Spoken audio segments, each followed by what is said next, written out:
বেশ কয়েকদিন আগে অভিনেত্রী প্রিয়াঙ্কা প্রিয়া এক বেসরকারি টেলিভিশনে হাজির হয়ে শামীমের বিরুদ্ধে তোলেন মারাত্মক কিছু অভিযোগ, যার মধ্যে ছিল গালিগালাজ, মারধর এবং ধর্ষণের হুমকির মতো গুরুতর বিষয়।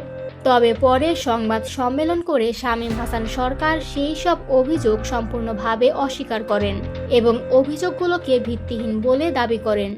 এই ঘটনার পর শোবিজ অঙ্গনে শুরু হয় ব্যাপক আলোচনা ও সমালোচনা।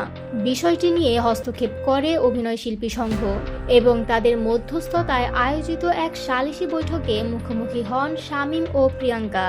বৃহস্পতিবার রাতে অভিনয়শিল্পী সংঘের ফেসবুক পেজে প্রকাশিত একটি ভিডিওতে দেখা যায় শামীম হাসান সরকার ভক্ত, অনুরাগী ও নারী সহকর্মীদের কাছে তার আচরণের জন্য প্রকাশ্যে দুঃখ প্রকাশ করছেন।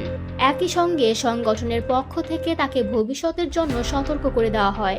আমি তাকে বকা দিয়েছি, খারাপ কথা বলেছি, গালি দিয়েছি।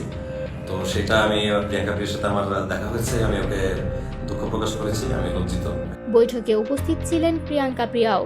তিনিও জানান বিষয়টি নিয়ে তারও ভুল হয়েছে। প্রিয়াঙ্কা বলেন, শুটিং সেটে শামীম ভাইয়ের সঙ্গে একটি ভুল বোঝাবুঝি হয়েছিল। আমি একটি শট ঠিকভাবে না দিতে পারায় উনি রেগে গিয়েছিলেন এবং গালিগালাজ করেন, কিন্তু এটা তাৎক্ষণিক রাগের মাথায় হয়েছে, যা তিনি স্বীকার করেছেন। তিনি আরও বলেন, ঘটনাটি আমি সরাসরি শিল্পী সংঘকে না জানিয়ে সংবাদ সম্মেলন করাটা ভুল ছিল। যেহেতু আমি নতুন, তাই বুঝে উঠতে পারিনি, এজন্য আমি দুঃখিত। সবচেয়ে গুরুত্বপূর্ণ ব্যাপার হলো, প্রিয়াঙ্কা স্পষ্টভাবে বলেন ধর্ষণের অভিযোগটি সত্য নয়। এ সম্পর্কিত তথ্যটি ছিল সম্পূর্ণ ভুয়া। শামীম ভাই আমাকে স্পর্শও করেননি, এমন কিছু ঘটেনি। এখানে ধর্ষণের যে অভিযোগটা আসছে এটা সম্পূর্ণ ভুল। উনি আমার গায়ে টাচ করেননি বা ওরকম কোনো ধরনের কিছু হয়নি।